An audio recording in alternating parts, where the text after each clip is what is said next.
এ বিষয়ে আমার পাশে আব্দুল্লাহ বিন আব্দুর রাজ্জাক আছেন, উনি ওনার বক্তব্যে বলেছেন, আরও বক্তারা বলেছেন ভারতে বিশেষ করে আমাদের সেখানে যে সমস্ত সংখ্যালঘু নির্যাতন হচ্ছে আর সেখানে যে সমস্ত সহিংস ঘটনা ঘটছে, যেমন এই যে উপ হাই কমিশনারের হামলার কথা আপনি বলেছেন, এগুলোর কারণে আসলে আমাদের কথা বলা দরকার। আমাদের রাষ্ট্রীয়ভাবে মাননীয় প্রধান উপদেষ্টা মহোদয়কে বলা হয়েছে যে তিনি যেন তার জায়গা থেকে, সরকার জায়গা থেকে কথাগুলো বলেন। আমরা যখন আমাদের কথাগুলো বলবো না তখন আমাদের উপর আরো চেপে আসা হবে। এই কালচার থেকে বেরিয়ে আসার জন্য আমাদেরকে আমাদের অধিকারের কথা বলতে হবে। আমরা আজকে সেখানে যে আক্রান্ত হয়েছি কলকাতাতে, তার বাইরে যে মুসলমানরা আক্রান্ত হচ্ছেন সেখানে, সেগুলো নিয়ে আমাদের কথা বলতে হবে। তাহলে সেক্ষেত্রে হয়তোবা এই যে আজকে যে পরিস্থিতি আমরা মুখোমুখি হচ্ছি, যে আজকে আমাদের উপর চাপিয়ে দেওয়া হচ্ছে মিথ্যা প্রপাগান্ডা, সেটা থেকে আমরা উত্তরণের পথ হতে খুঁজে পাবো। জি জি,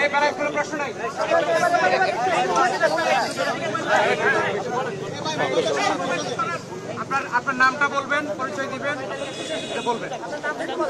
আমি ফাদার আলবার্ট রোজারিও, প্রধান পুরোহিত সেন্ট ম্যারিজ ক্যাথিড্রাল, রমনা। আমি আমাদের খ্রিস্টান ভাই বোনদের পক্ষে, প্রধান উপদেষ্টা আমাদের আজকে নিমন্ত্রণ জানিয়েছেন এবং অনেক সুন্দর পরিবেশে, একটা সৌহার্দ্য পরিবেশে প্রায় 2 ঘন্টা আমরা আলোচনা করেছি। আমাদের মাননীয় প্রধান উপদেষ্টা আমাদের কথা অনেক মনোযোগ সহকারে শুনেছেন।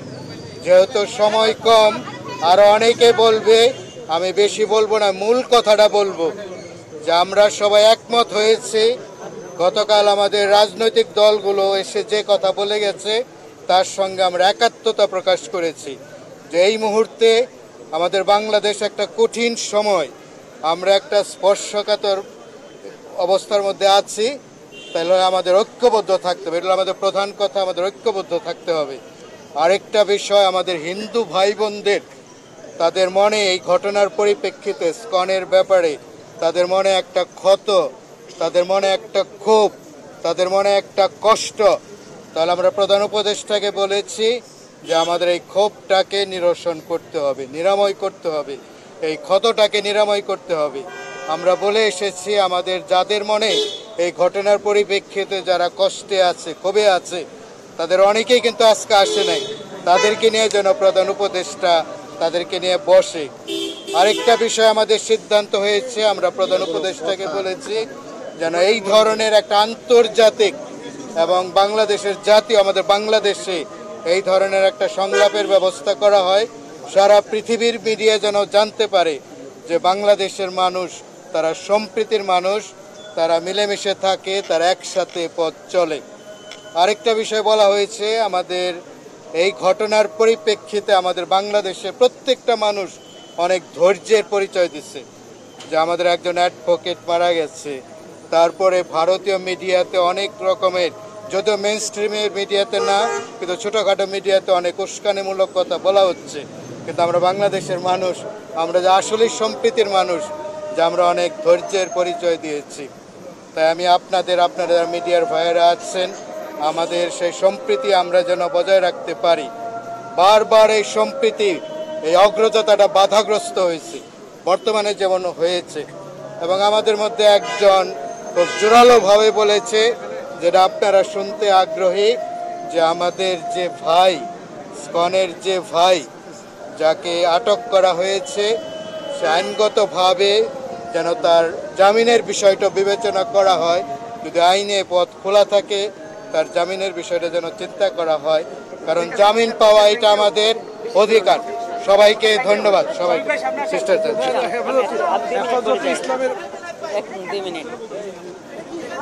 শ্রদ্ধেয়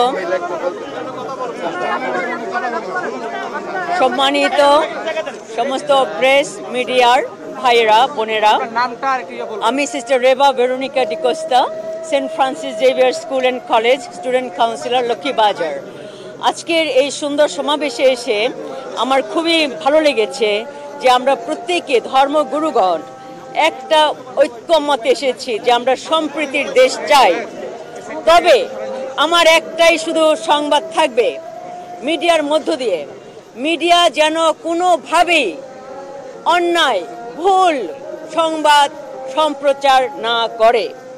দ্বিতীয়, যুব সমাজ যারা নাকি বাংলাদেশের এই নতুনভাবে একটা স্বাধীনতার কথা চিন্তা করেছে, তারা যেন সব সময় সংযমী জীবন, সহনশীল, ধৈর্যশীল জীবন যাপন করে, যেন কোনোভাবে যুব সমাজের যেই ব্যক্তিত্ব, যে লিডারশিপ, যে সম্মান, যে মর্যাদা কোনোভাবে যেন ধ্বংস না করে। আমি চাই প্রত্যেক স্কুল, কলেজ, ইউনিভার্সিটির ছেলে মেয়েরা নতুনভাবে জাগ্রত হবে সোনার বাংলাকে সুন্দরভাবে গড়তে, প্রত্যেক ধর্মের সবাইকে সম্মান দিতে। সবাইকে ধন্যবাদ। দেখি দাদা,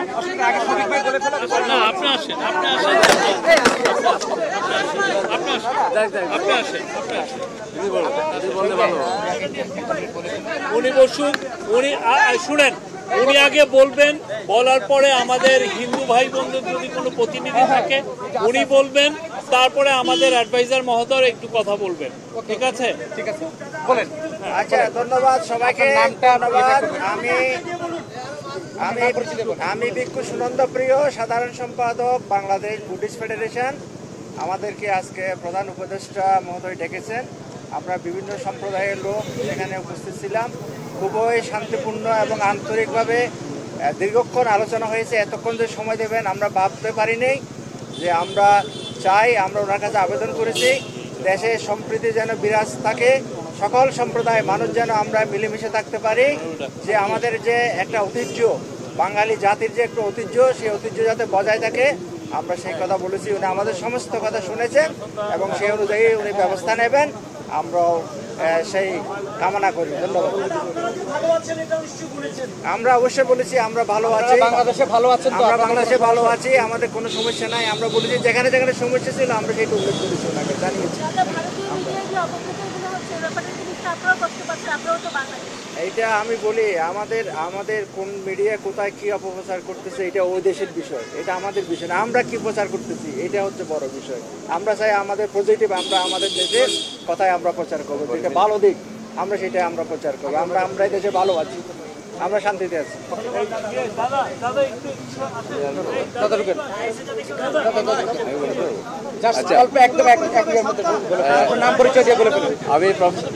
আমি প্রফেসর ডক্টর সুকুমার বড়ুয়া। আমি ঢাকা বিশ্ববিদ্যালয়ের একজন শিক্ষক এবং বাংলাদেশ বুদ্ধিস্ট ফেডারেশনের আমি প্রধান উপদেষ্টা, কাউন্সিল ফর ইন্টারফেথ হারমোনির আমি চেয়ারম্যান। আমি একটি কথা বলতে চাই, আমরা একটা মানবিক রাষ্ট্র চেয়েছিলাম এবং যেটা 5ই আগস্টের পরে সেটা আমরা একটা নতুন বাংলাদেশ গড়ার জন্য যে স্বপ্ন ছিল আমাদের মধ্যে, আমরা সকলেই কিন্তু এই দেশের নাগরিক। আমরা শান্তি সম্প্রীতিতে বসবাস করতে চাই। এই জন্য প্রধান আমি বলছিলাম যে একটি আন্তর্জাতিক সম্মেলন করার জন্য সম্প্রীতি সম্মেলন, যেটাতে সকল ধর্মবর্ণ জাতিগোষ্ঠী আসবে এবং নির্গোষ্ঠী সহ এই দেশের সকল মানুষ আসবে এবং বিশ্ব থেকেও আমরা যাতে সেরকম লিডার আমরা এনে এই দেশের মিশনগুলোকে, ঢাকাস্থ যে কূটনীতিক মিশনগুলো আছে, যারা আমাদেরকে দেখো যে আমরা শান্তির মধ্যে মেলবন্ধনে আমরা অবস্থান করতে চাই। এই জন্য আমার প্রধান বক্তব্য ছিল শান্তি সম্মেলন করে আন্তর্জাতিক এখানে যে সংস্থাগুলো আছে এবং বিভিন্ন মিশন যেগুলো আছে তারা সহ প্রতিবেশী দেশ সহ বিশ্বের মধ্যে জানুক যে বাংলাদেশ একটি সম্প্রীতির দেশ। এটা এক। আর দ্বিতীয়ত চেয়েছি আমরা বিভাগে এবং শান্তি সম্মেলন করে বিভাগে আমরা সেটা করতে চেয়েছি এবং আমরা কনফারেন্স করতে চেয়েছি। বিশেষ করে আমাদের 4 ধর্মের মধ্যে যাতে আমাদের ঐক্যবন্ধন থাকে, এটা যাতে কখনোই যাতে বিনষ্ট না হয়, আমরা ঐক্যবন্ধন থাকতে চাই। আবহমানকালে যে সংস্কৃতি, আমরা সেরকম একটি রাষ্ট্র তৈরি করতে চাই। আজকে আমরা এই দেশের নাগরিক, সার্বভৌমত্ব, অধিকার এই দেশের সকল ক্ষেত্রে আমাদের যাতে এগুলো বিঘ্ন না হয়, আমরা সেইভাবে সুন্দর একটা রাষ্ট্র চাই। Thank you sir, thank you sir, thank you sir. এই অবিনাশ দা এখন কথা বলবেন। ফয়েজ ভাই আপনি একটু পিছন থাকেন। আপনার নাম পরিচয়টা একটু কথা বলুন। জয় হরিচাঁদ, জয় গুরুচাঁদ। আজকের আমার নাম অবিনাশ মিত্র, রমনা শ্রী শ্রী হরিচাঁদ মন্দির ধর্ম সহ সম্পাদক। আজকের আমরা দীর্ঘ সময় ধরে মাননীয় প্রধান উপদেষ্টার ডাকে একত্রিত হয়েছি। বিভিন্ন ধর্মগুরুরা উপস্থিত হয়েছেন এবং সেই উপস্থিতিতে বিভিন্ন রকমের কথা হয়েছে এবং আমাদের কথাগুলো ধৈর্যের সহিত সকল উপদেষ্টারা শুনেছেন এবং আমাদের যে দুঃখ কষ্ট সকলার কথাই শুনেছেন। আরও বিশেষ করে আমাদের ভালো লাগতেছে যে মাননীয় প্রধান উপদেষ্টা আমাদের সকলার কথাই ধৈর্যের সহিত শ্রবণ করেছেন এবং সেইভাবেই আগাবেন, এটা আমাদের বিশ্বাস। আপনারা বাংলাদেশে তো অনেক ভালো আছেন, এই যে ভারতীয় গণমাধ্যম যে বিভিন্ন ধরনের প্রোপাগান্ডা ছড়াচ্ছে, এটাকে আপনাকে কিভাবে দেখছেন? আপনারা বাংলাদেশে কোনো সমস্যার মধ্যে আছেন কিনা সেটা আমাদেরকে একটু ক্লিয়ার করেন। হ্যাঁ, এখানে আমরা বাংলাদেশে যারা আছি, এই তো বললাম যে বিভিন্ন ধর্মগুরুরা আজকে আমরা উপস্থিত হয়েছি, কারোর মধ্যে কোনো বিভেদ নেই। তবে বিভেদটা কোথায়? বিভেদ তো হচ্ছে, বিভেদটা কে করছে? এবং এই যারা করছে তাদেরই লোক ওখানে বসে এই প্রোপাগান্ডাটা ছড়াচ্ছে। এখন এখানে আমি হিন্দু, এই মুসলিম, বৌদ্ধ, খ্রিস্টান সকলেই তো উপস্থিত হয়েছি, কারোর মধ্যে তো ফাটল নেই, কারোর মধ্যে বিভেদ নেই, সকলের লক্ষ্য কিন্তু এক জায়গায়। কিন্তু আমাদের মধ্যে ঢুকে একটা বিশৃঙ্খলা তৈরি করে বিদেশে সেটাকে যদি একটা খারাপ কিছু তৈরি করে তাদের স্বার্থ হাসিল করে, এটা আমরা চাই না। এটা হলো বাংলাদেশ, আমরা বাংলাদেশের সকল জাতিরাই সমানভাবে বাঁচতে চাই এবং বেঁচে আছি, কোনো তো সমস্যা নেই। কিন্তু সেখানে বিশৃঙ্খলা কেন? যদি কেউ করে থাকে সেটা নিশ্চিত করে আপনাদের গণমাধ্যমকে আহ্বান করব, যে করেছে, হ্যাঁ আমাদের এক ভাইকে মেরেছে, কিন্তু এই ভাইকে কে মেরেছে তাকে খুঁজতে হবে। এখন ওই এক ব্যক্তি, সে কি আমি হিন্দু না মুসলিম না সেটা দুষ্ট, সেইটাকে খুঁজে বের করে আমরা আমাদের শাসন চালাবো। কিন্তু এইটাকে পুঁজি করে বাইরে গিয়ে বাহিরের রাষ্ট্র আমাদের উপরে একটা মানে কি বলে মাছের আদারির মতো হিন্দুদের উপরে একটা চড়াও থিয়া সে একটা বড় কিছু তৈরি করে নিল, এটা আমরা চাই না। আমরা এখানে সবাই হিন্দু মুসলিম ভাই ভাই সমানভাবে বেঁচে থাকতে চাই এবং সকলের সমান অধিকার। এটাই আপনারাও আমাদেরকে সহযোগিতা করবেন, কারণ আমরাও কখনো কোনো সময় কারু কাছে কারু মাধ্যমে যেন নির্যাতিত না হই। এবং যদি কেউ করে তাকে আপনারা তুলে ধরেন, তার বিচার করেন। তবে আর আমরা এই যে তারা যে হাসিলটা করছে এই সুযোগটাও পাবে না, হাসিলও তারা করতে পারবে না। ঠিক আছে, থ্যাংক ইউ। যে কোনো একদম সংক্ষেপে আরও আছে অনেকে কথা বলতে। প্রিয় সাংবাদিক বন্ধুগণ, আপনার নামটা বলেন, একটু পিছনে যান, মাইক্রোফোন পড়ে যাবে, একটু পিছনে দাঁড়ান প্লিজ, একটা পিছনে। প্রিয় সাংবাদিক বন্ধুগণ, আমি মোহাম্মদ জুনায়েদ আল হাবিব, হেফাজতে ইসলাম বাংলাদেশের সিনিয়র যুগ্ম মহাসচিব, ঢাকা মহানগর সভাপতি। আজকে হেফাজতে ইসলাম বাংলাদেশের পক্ষ থেকে আমাদের সংগ্রামী মহাসচিব হযরত মাওলানা সাজেদুর রহমান সাহেবের নেতৃত্বে আমরা প্রধান উপদেষ্টার আহ্বানে ওনার সঙ্গে সাক্ষাৎ করার জন্য, মত বিনিময় করার জন্য এসেছিলাম। আমাদের সঙ্গে রয়েছেন হেফাজতে ইসলাম বাংলাদেশের নায়েবে আমির মাওলানা মাহফুজুল হক, নায়েবে আমির মাওলানা আব্দুল কুদ্দুস, নায়েবে আমির কাসমি সাহেব। আজকে আমরা বাংলাদেশের বর্তমান পরিস্থিতি সম্পর্কে আপনারা সকলেই জানেন। দিবালোকের নিয়ায় আদালত পাড়ায় একজন আইনজীবীকে হত্যা করা হয়েছে। এরপরে এই দেশে গোলা পানিতে মাছ শিকার করে পরাজিত শক্তি আবার এই দেশে ইন করতে চাচ্ছে, দেশটাকে অস্থিতিশীল করতে চাচ্ছে, অকার্যকর রাষ্ট্র পরিণত করতে চাচ্ছে। অন্তর্বর্তীকালীন সরকার যাতে রাষ্ট্র পরিচালনা করতে ব্যর্থ হয় সেই ব্যবস্থা করতে চাচ্ছে। এই পরাজিত শক্তির বিরুদ্ধে আমরা সবাই ঐক্যবদ্ধ থাকব, দলমত নির্বিশেষে। আমরা সেই কথাটা সেখানে বলেছি। অন্যান্য ধর্মাবলম্বী যারা ছিল তারা সেখানে স্বীকার করেছেন তারা কোনো বৈষম্যের শিকার নয়, তাদের উপর কোনো প্রকার আক্রমণ হচ্ছে না, তারা কোনো প্রকারের ভয়ভীতিতেও নাই। আমাদের পক্ষ থেকে আমাদের মহাসচিব হযরত মাওলানা সাজেদুর রহমান সাহেব এখন আপনাদের সামনে কথা বলবেন।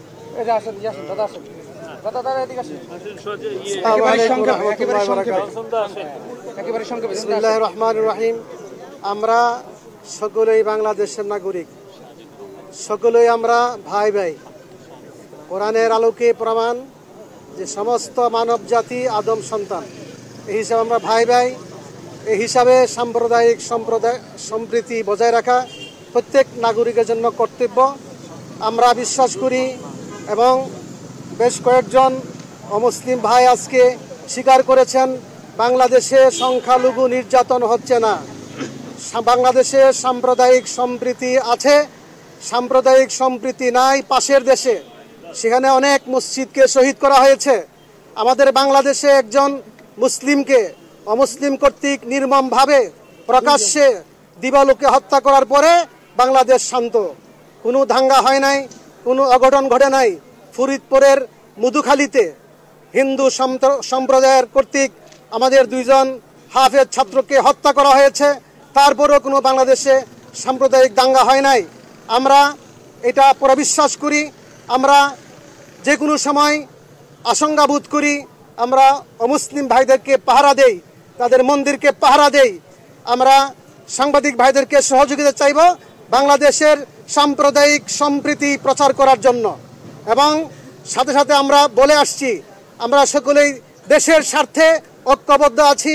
সকলে মিলে দেশের বিরুদ্ধে যারাই ষড়যন্ত্র করবে তাদেরকে ঐক্যবদ্ধভাবে কঠিন হস্তে দমন করব ইনশাআল্লাহ। Thank you. আপনাদের সকলকে ধন্যবাদ। এখন গারো সাংসারিক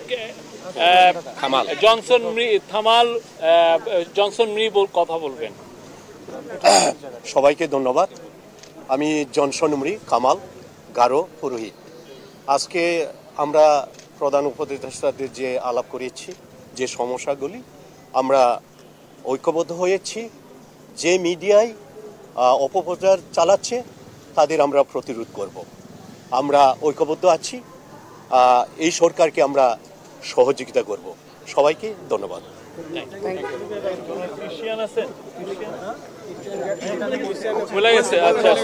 আমাদের এখন অ্যাডভাইজার মাহফুজ আলম কথা বলবেন। আচ্ছা, ধন্যবাদ। আপনাদের সবাইকে অনেকক্ষণ ধৈর্য ধরে দাঁড়িয়েছেন আপনারা। মূলত আজকে এই গত 1 সপ্তাহ ধরে বাংলাদেশে যেই অবস্থা আছে, এই অবস্থার পরিপ্রেক্ষিতে ডক্টর মোহাম্মদ ইউনূস স্যারের নেতৃত্বে আমরা এখানে রাজনৈতিক দলগুলোর সাথে কথা বলেছি। গতকালকে এটা আপনারা দেখেছেন। এর আগের দিন ছাত্র সংগঠনগুলোর সাথে কথা না হলেও বরং বৈষম্যবিরোধী ছাত্র আন্দোলনের একটি অংশের সাথে কথা হয়েছে, যেটা সামনে হয়তো আরও এক্সটেন্ডেড হবে, আরও বৃহত্তর পরিসরে ছাত্রদের সাথে স্যারের আরও আলোচনা হবে।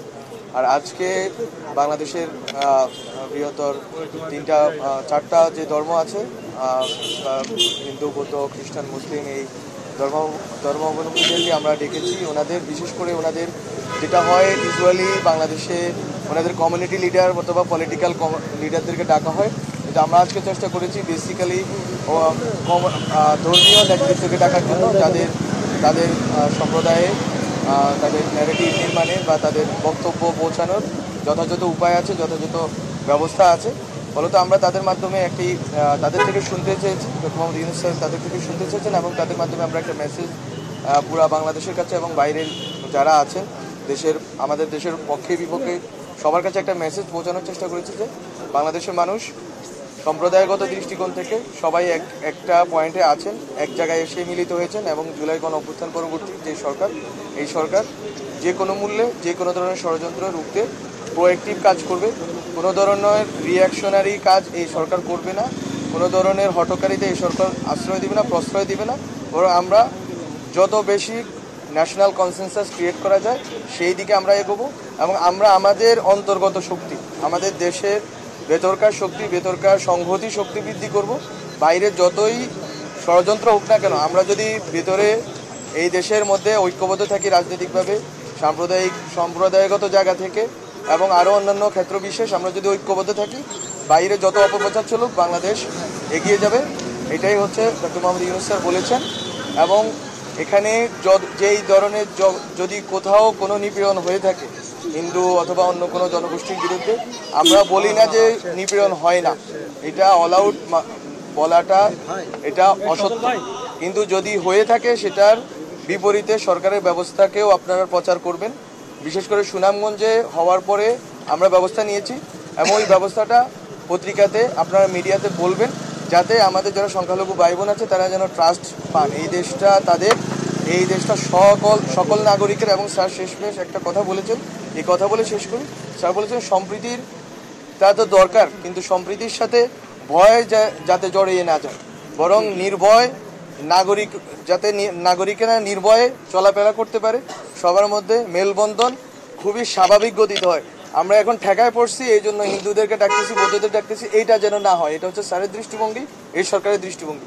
বরং একটা ইনহেরেন্ট, একটা সহজাত যেই আমাদের যে ঐক্য আছে, সম্প্রীতি আছে, যেই আমাদের যে নির্ভয় আছে, সেটা যেন বজায় থাকে। এবং বাংলাদেশ জুলাই গণঅভ্যুত্থান পরবর্তী যেই নতুন পথে রওনা দিয়েছে, এই পথে যাতে আমরা অনেক দূর পর্যন্ত যেতে পারি এবং বাংলাদেশের সকল ধরনের, সকল মতের, সকল পথের এবং ধর্মের জনগোষ্ঠীকে নিয়ে যাতে আমরা একটা শক্তিশালী রাজনৈতিক জনগোষ্ঠী হিসেবে দাঁড়িয়ে বাংলাদেশকে বিশ্বমঞ্চে দাঁড় করাইতে পারি এবং এই জুলাই গণ অভ্যুত্থানের স্পিরিটকে বাস্তবায়ন করে যেতে পারি। এই জন্য আমরা ওনাদের সমর্থন চেয়েছি, ওনারা অকুণ্ঠ চিত্তে আমাদেরকে সমর্থন দিয়েছেন এবং আমরা আশা করি বাংলাদেশ যে গতিতে এগোচ্ছে এবং যেভাবে ন্যাশনাল কনসেনসাস বিল্ড হচ্ছে, এইটা ভবিষ্যতে বাংলাদেশকে অনেক দূর এগিয়ে নিয়ে যাবে। এবং আপনারা মিডিয়া যারা কর্মী আছেন সবার সমর্থনে আপনাদের ফ্যাক্ট চেকিং থেকে শুরু করে তথ্য যেটা সত্য সেটাই বলেন। আমাদের গভর্নমেন্ট থেকে কোনো কিছু বলার দরকার নেই, আমরা কোনো প্রেস নোট দিচ্ছি না, বরং আপনারা তৃণমূলে যেখানেই ঘটনা ঘটে সত্যটা তুলে নিয়ে আসুন, আমরা তৎক্ষণাৎ ব্যবস্থা নিব, আইনি ব্যবস্থা নিব। আমরা দেখছি ভারতীয় গণমাধ্যম পুরাতন আমার নাম এস এম ফয়েজ, বিশেষ প্রতিনিধি বাংলা বিষয়। আমরা দেখছি ভারতীয় গণমাধ্যম তাদের দেশের মন্দির ভাঙ্গাকে বাংলাদেশের মন্দির ভাঙ্গা নিয়ে মিথ্যা প্রপাগান্ডা নিয়ে তারা নিউজ করছেন। এর আগেও কয়েকটি প্রশ্নটা হচ্ছে এই যে মিথ্যা, বাংলাদেশে এই ধরনের কোনো ঘটনা ঘটে নাই, তারপরেও তারা এই ধরনের মিথ্যা প্রপাগান্ডা করে একের পর এক ছড়িয়ে যাচ্ছে। তারা কি এটা কি বাংলাদেশের সাথে তাদের সম্পর্ক কতটুকু এখন হচ্ছে, এই বিষয়টাকে তারা কতটুকু ইয়ে করছে, এই বিষয়টা থেকে না, বাংলাদেশের একটা বিষয় খুবই গুরুত্বপূর্ণ যেটা আমি নিজে বলেছি, হয়তো আপনারা জানেন, যেটা হচ্ছে জুলাই গণ অভ্যুত্থানের এবং শেখ হাসিনার নেতৃত্বে যে fascist government, Awami League government যে গণহত্যা চালিয়েছে, এটার স্বীকৃতি আগে ভারতকে দিতে হবে। এটা হচ্ছে প্রথম। এটা স্বীকৃতি দেওয়ার পর এখানে যত ধরনের নিপীড়নের ঘটনা ঘটেছে আমরা আমাদের জায়গা থেকে, গভর্নমেন্টের জায়গা থেকে উদ্যোগ নিয়েছি। আপনারা ফ্যাক্ট চেক করেছেন, তথ্য সরবরাহ করেছেন, আমরা আমাদের জায়গা থেকে সর্বোচ্চটুকু করব। ভারতের সাথে সম্পর্কের ক্ষেত্রে অবশ্যই তাদের যে মিডিয়ার যে ভূমিকা, এটা আমরা বারবার যখনই আমাদের কথা বলার সুযোগ হয়েছে আমরা তাদেরকে তুলেছি যে আপনারা মিডিয়ার এই ভূমিকাকে আপনারা এটা কার্টেইল করতে হবে। এটা আপনাদের দেখতে হবে যে এইভাবে এই কোঅর্ডিনেটেড ক্যাম্পেইন যেটা আপনারা চালাচ্ছেন মিস ইনফরমেশন, এটা আসলে দুই দেশের বন্ধুত্বপূর্ণ সম্পর্কের জন্য হুমকি স্বরূপ। আমরা এটা বলেছি, আমরা আশা করি তাদের সম্মতি হবে এবং বাংলাদেশের মিডিয়ার আসলে এখন দায়িত্ব এসে পড়েছে, দায়িত্ব কাঁধে আপনাদের সবার, আমাদের সবার, যে আমরা সত্যটাকে তুলে দেবো, সত্যটাকে জয়ী করতে হবে আমাদেরকে। এটা আমাদের দায়িত্ব, এটা আমাদের গণ অভ্যুত্থান, আমাদেরকে রক্ষা করতে হবে। এইটা নূর মোহাম্মদ জি, তারপরে আপনার কাছে আসছি, উনি বলুন। নেতারা বলেছে আন্তর্জাতিক সম্প্রীতি সম্মেলন করার জন্য। ফয়েজ ভাই একটু পিছনে, বাইরে একটু পিছনে আগে বলেন। আর না বলেন না, এটা তো একটা প্রস্তাবনা, এটা প্রস্তাবনাটার বিষয়টা আমরা অ্যাডভাইজরি কাউন্সিল খতিয়ে দেখব।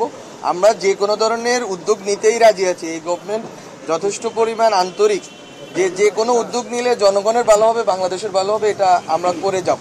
এটা হচ্ছে আমাদের দৃষ্টিভঙ্গি। মোক্তার ভাই আপনি একটু পিছনে আগান না ভাই, এত সামনে কি, একটু পিছনে আগান আপনি। মোক্তার ভাই আপনি একটু পিছনে আগান।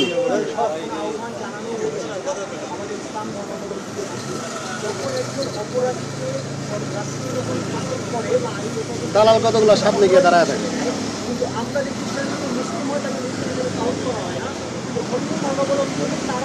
কোশ্চেনটা করেন, কোশ্চেন